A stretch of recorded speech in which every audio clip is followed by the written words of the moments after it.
Okay, so to summarize, you say there are two huge concerns facing Americans right now.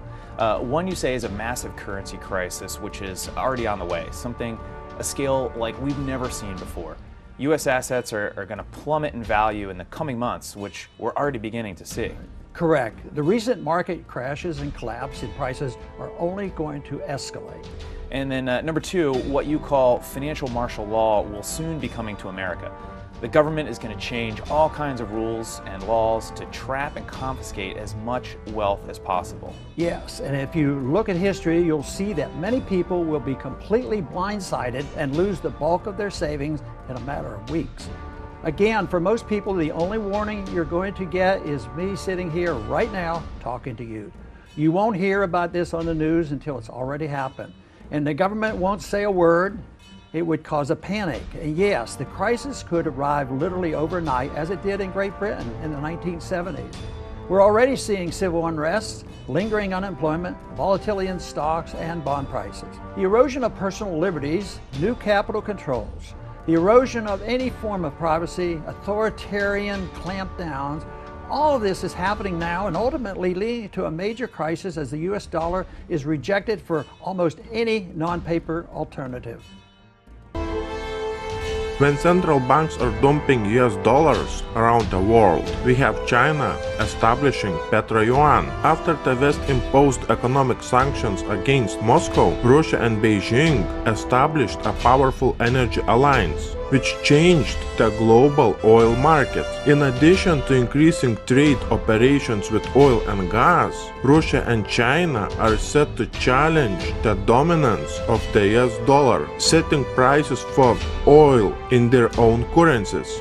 In March, central banks from around the world dumped $17 billion in American treasuries. Since the beginning of the year, the sell-off has reached $123 billion US dollars, which is the quickest pace since 1978. Commodity-based economies are poised to sell US debt and other assets in order to raise capital to cover their fiscal deficits, potentially threatening the stability of international trade and global development. So let me ask you something. Is there any chance that none of this stuff will come to pass? No, no chance. The United States is not immune to the basic laws of economics and finance. No country in the history of mankind has ever managed to avoid the laws of economics. There's simply no other way for our broke federal government to pay the $19 trillion in debt we owe today. And there's no other possible way to close out the $200 trillion fiscal gap, which is the obligations we've already promised in the future. Absolutely, positively, no way possible. So what else should I be worried about? I think negative interest rates are on the way. That means instead of earning interest on money you have in the bank, you would have to pay the bank to hold your money for you. Sounds crazy maybe, but this is all a consequence of what the Fed has been doing over the past decade, when trillions and trillions of artificial new dollars made their way into the economy.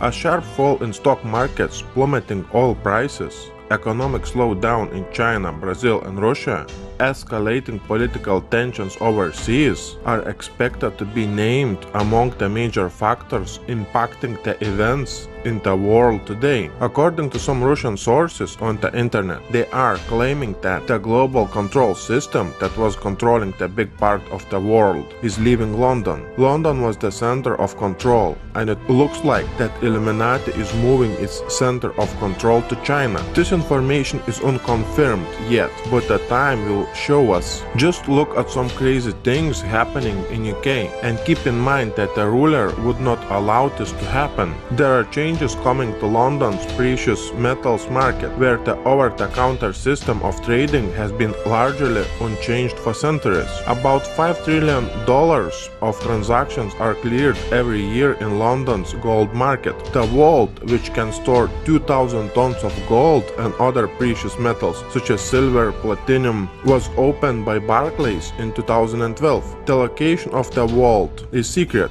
The funny thing about the story is that the Chinese bank is going to buy that gold vault in London. This evidence clearly indicates that someone is moving gold to China. Now, how could the government possibly get away with that? The government makes the rules, Sheriff, not you or me. In a crisis situation like the one that's unfolding right now, they'll get away with just about anything. You can't trust the government, Sheriff, not with your money and your family's future. They won't save you and they can't help you. Confiscation of your retirement accounts is coming soon, I promise. If you ignore this possibility, you could lose everything you've saved if you're forced to buy worthless U.S. government bonds.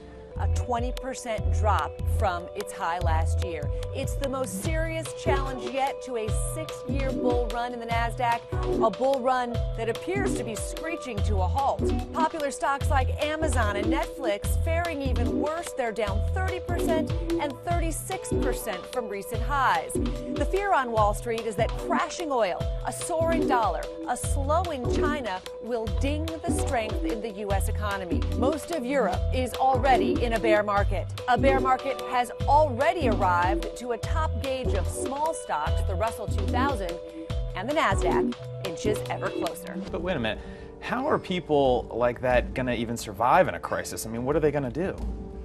That's exactly my point. I don't know what they're going to do, but it's not going to be pretty.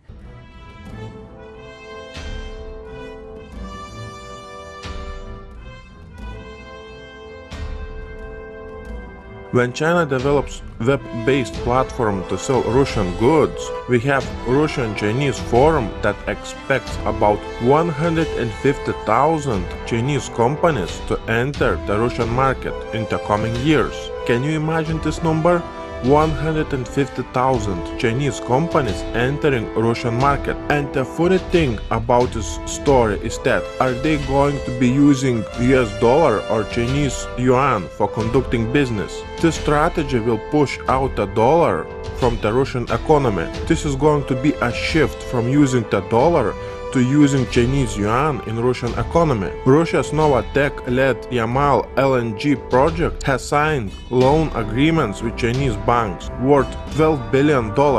But the funny part is that the dollar will not be used in those deals. They will use yuan, not US dollar. Well, what will be the biggest impact of a full-fledged currency crisis right here in the United States? Well, it's important for people to understand this because this is a much bigger deal than the mortgage crisis we saw in 2008. When the currency collapses, nearly everything else will collapse with it. Stocks, bonds, commodities, you name it. The US dollar will ultimately lose its status as the world's reserve currency, and people will reject the dollar for almost any alternative. When you destroy a currency, you destroy the entire economy. You destroy the whole nation. The middle class gets wiped out. The way you live, work, travel, retire, and invest in America, everything is going to change.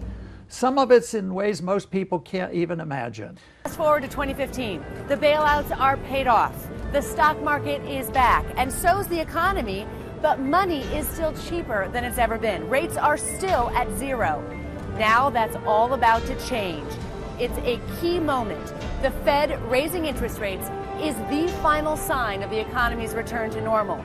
But normal might hurt a little.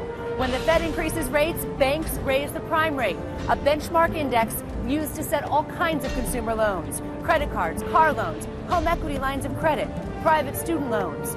The bet is the first rate hike will be small, but if you've got a variable rate card, you'll feel it right away. Mortgage rates are headed higher too. Now, they don't move in lockstep with the prime rate, but they're expected to move up gradually. For you savers, rising rates are great news. For years, you've earned next to nothing on CDs and in bank accounts. A Fed rate hike will be a win for savers, but a loss for investors. Near zero interest rates have pushed people into the stock market because they couldn't earn a decent return anywhere else. If higher interest rates make the stock market less attractive for investors, it potentially means the end of this 6-year bull market. Brace yourself for the first time in more than 9 years, the Fed is set to raise rates, and pretty much everyone will feel it. So essentially, you're predicting the entire U.S. financial system will come to a halt. That's right. Like I said, we'll see a total breakdown of the stock market. Imagine 2008, Black Monday, and the crash of '29, all happening in a single morning. But what really worries me isn't necessarily a stock market crash. The real killer will be the effect of all this on our society. You mean unemployment? No, it goes deeper than that. When you destroy a nation's money, you destroy businesses and friendships and families. When money can't be trusted, the price signals in the markets all around the world can't be relied on anymore, which makes it harder and harder for people to exchange labor and capital. The entire system breaks down. So does the fabric of society.